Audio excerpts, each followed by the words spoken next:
Hello, this is Dr. Christy Patton-Lukes, a chemical engineering professor at Missouri S&T. In this lesson, we're going to be continuing our study of curve fitting by looking at some example problems, and specifically we're going to be using Excel's Trendline with graphing in this example. So let me bring up Excel, and I have three different examples we'll look at. And in this lesson, we're going to be using Trendline, which means that we really need to create a graph. So the quickest way to create a graph is just simply to throw a graph in there, okay? Highlight it, go to Insert, Graph, and then find your type there. Now, you can change layouts. If all you're wanting is just something quick, you don't really care too much about the format. Some of Excel's formats are particularly terrible, okay? But for these purposes, I'm not going to worry too much about it. So I want to click on my data. You could have chosen a format that included a trend line. I'm just going to tell you that right now. I'm not doing that. But I'm going to click on my data, and if you right-click and say Add Trend Line, then you will get this menu that will show up. And if I want to do a straight line fit, I can just click on linear, and then I want to come down below and I want to choose to display the equation.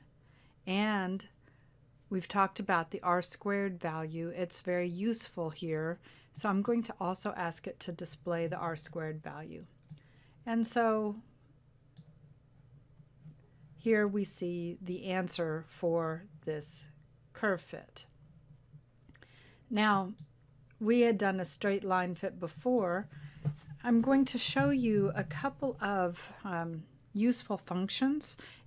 Straight lines are so prevalent. So I can do the slope using SLOPE open parenthesis, and then highlight my y values, comma, highlight my x values, and notice that it's guiding me here, so you don't have to remember this. But slope is a function, and it will indeed give the same number we calculated by hand in a previous example, also the same number as we have right here. The intercept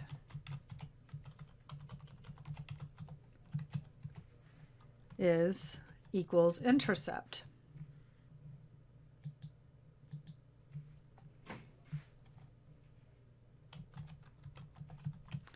And again, highlight the y's, comma, highlight the x's. And again, we do get the same number as the trend line predicts. Now we also want the r² value, and we can get it to tell us that. The r² is, the function name is RSQ. And again, my y's and my x's. All right, so this is how I would find a linear fit, two ways, using trendline or using the functions slope, intercept, and RSQ. I can do this. And a linear fit seems to be fairly good here. Let's look at a different set of data. So here I have ethylene glycol mixtures. And again, we want to create a graph. And if I do this by adding a trend line,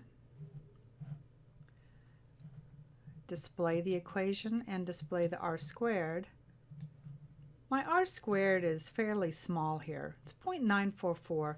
Usually on something, I think that I can do a better job than that. And I look at the data, and it doesn't really seem to be a straight line. It seems to follow a curve fairly nicely. So therefore, this is probably not the best model. And so we are able to do other models. Now, if I want to do another model and create the regression formula, I'm going to have to go through and write out my model, take derivatives with respect to each parameter, and do the minimizations and solve that system of linear equations.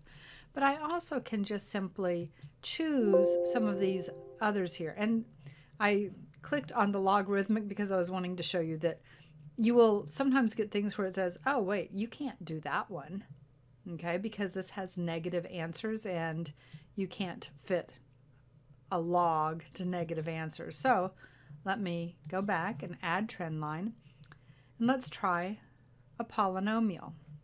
Again, I want to know whether or not it's a good fit, so display the equation and the r² value. And this seems to be a very nice fit. I could also go to a higher order, click on my trend line. I can increase the order of the polynomial and I get a better fit. But you need to be kind of careful because for things where you're trying to match theory, you want the equation to match the theory, right? Match reasonable possibilities. And nature generally never goes over a fourth order polynomial. That's describing things like bending moments.